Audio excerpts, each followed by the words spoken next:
So here we are. It's after Pesach. How was it? Wonderful. Beautiful, beautiful, beautiful, beautiful, beautiful. But beautiful food. That's all I heard. You know, that's all I heard. You know, a lot of food. It's a traditional yantif. You know, it's a big kitchen yantif. It's a big food yantif. But if you what? We're up to here, right? And if you were in control over Pesach, I hope you learned from it. If you were not in control, I hope you learned from it. You know, but now like the dust is settling down. Okay. And now, of course, now we're thinking of the next thing. It reminds me, and I haven't told you this story in a long time, but what it reminds me of is my little niece. My little niece is 26. But when she was little, I remember taking her on in Brighton. They had those little 25-cent rides. Are they still 25 cents? Yeah. It's still 25 cents. Virtually only one. Those little rides. And I put her on one, put it in the corner, and it would start to move, and she'd be looking at the next one. And I'd say, like, why are you looking at the next one? Oh, okay. So I lifted her up and put her on the next one, and she'd be looking at the next one. And I would say to her, enjoy the ride you're on. Why are you looking at the next one? And I'm going to tell you the same thing. Okay? We don't enjoy the ride we're on. We're always looking at the next one, next week, next month, next year, the next yonder, the summer. Enjoy the ride you're on, for goodness sake. Okay? And we don't do that. You know, we project out. We project out. People are already asking me about the summer. People are already asking me about Shavuot. It's coming. It's coming. But let the dust settle from here first. You know what I mean? And let's get back to reality, because this is reality.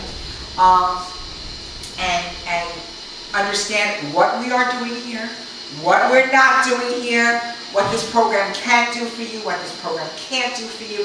This is not, and you know, this is the time of year that we get a lot of phone calls, like, tell me about your program, tell me about your program.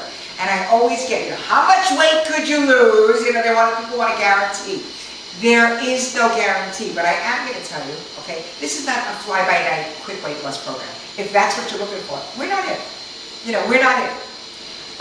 Most people here are experienced. Anybody have experience? You know, we're experienced. We know how to lose weight. Okay? We know how to binge. We know how to starve. We know how to lose weight.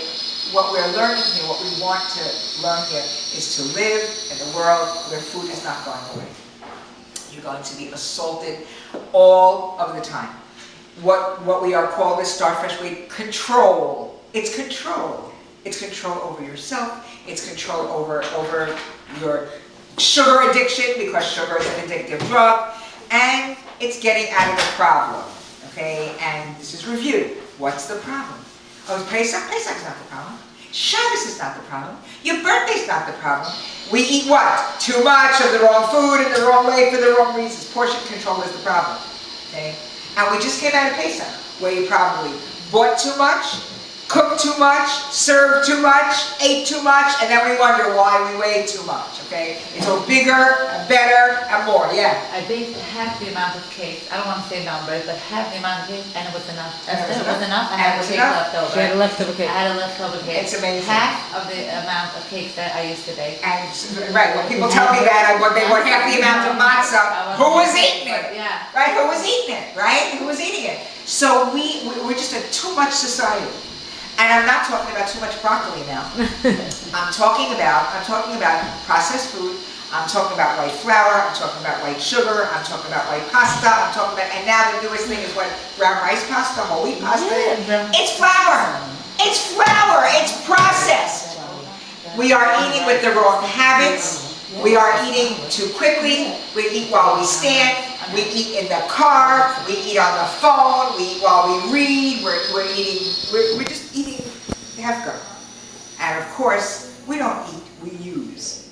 We use because we feel nervous. We eat because we feel bad. Because we feel good. Because we're celebrating. Because we're depressed. Because we're stressed. Because we're frustrated. Because we're tired. That's using. That's not eating. That's not eating. Okay? That's not eating. So not only are we learning what to eat, but how to eat, how much to eat. It is as important to sit down when you eat as what you are eating. Who agrees? Who agrees? Okay? And you always hear me say this. If we would sit down to everything we would eat, we would eliminate 90% of the overeating. Because we're thinking about what we're eating. A bracha. What does the bracha force you to do? Stop. Okay, what am I eating? Am I eating fruit? Am I eating bread? What am I eating? What am I eating? Okay. What am I eating? It forces you to stop and think. We don't think. We don't thing, we just eat. This is the only thing that we do first before we think. You go to buy something, you pick up an item. How much does it cost? Let me see the ingredients. Let me see the price. Let me see the extra. Or you go to buy a dress. Let me see how it looks. Is it long enough? Is it what is it the color? What am I going to wear it with? Is it worth the money? How much use am I going to get out of it? And this is what I will eat first. I'll worry about it tomorrow. Who's ever said it? I'll worry about it. You'll worry about it tomorrow? Or I'll start to weigh. I hope it doesn't show. I hope it doesn't show. You worry now? You worry now? We have to be worried before we eat the thing. However, when we do that at the scale, it's because we think that the only consequence of overeating is the weight. And it is not. It is not. It is health. It is physical health, it is emotional health, it is heart disease, it is certain kind of cancers, it is diabetes. And I see all the young people here, and when I talk about health, a lot of the young people let their eyes glaze over. All right, let's get through the important stuff. You have to hear it, because they just, a few months ago, they just approved a cholesterol drug for 9-year-olds. For 9-year-olds! That's appalling.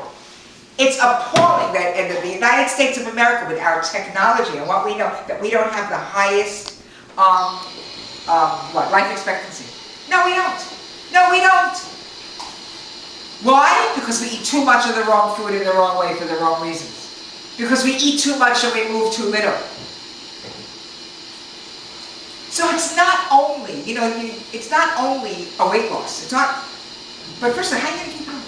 And if you don't take care of your body, where are you going to live?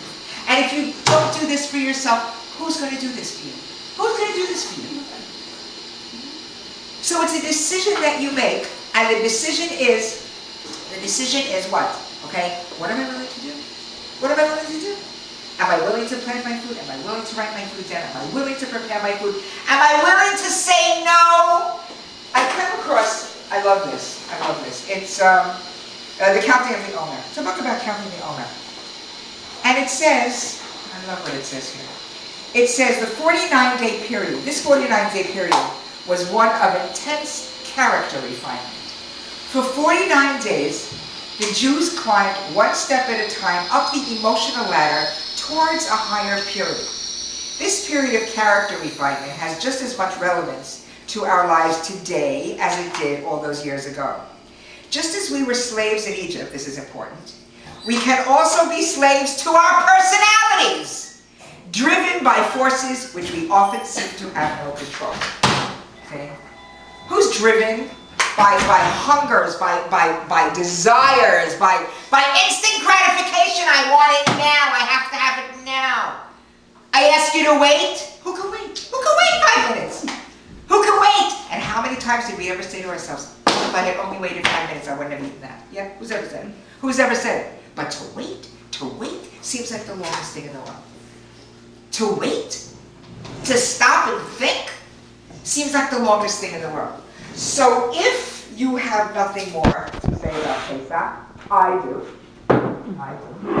And what I have to tell you, okay, about Pesach is, it is over. Pesach is over. Pesach is over. Pretend it's all new. Who remembers the diet honeymoon? Who remembers the diet honeymoon? First time you were on a diet, or the first time you were on starch bread. Nothing would ever cross these lips, and you were high, you were happy. You were doing things then that you're no longer doing now. Who understands what I just said? Who understands me? Okay, right? Pretend it's all new. You never saw the program before. In fact, I think you all should stay for me to go over the program, which I'm going to do with the new people. Pretend you never heard this before. Pretend this is your first weight loss plan. Get that enthusiasm. Get that motivation. I could be here. I can support you, I can give you information, but that motivation, that has to come from inside. This change that you're about to make has to be so important to you, okay? So important to you that you will do anything to get it. Anything to get it. I don't know when it's appropriate to tell my airplane story, but I'm going to tell it to you now. So I went away for Pesach, and I took my breakfast on the plane. Now, I remember from last time they took away my yogurt. Oh, can you close the phone, please?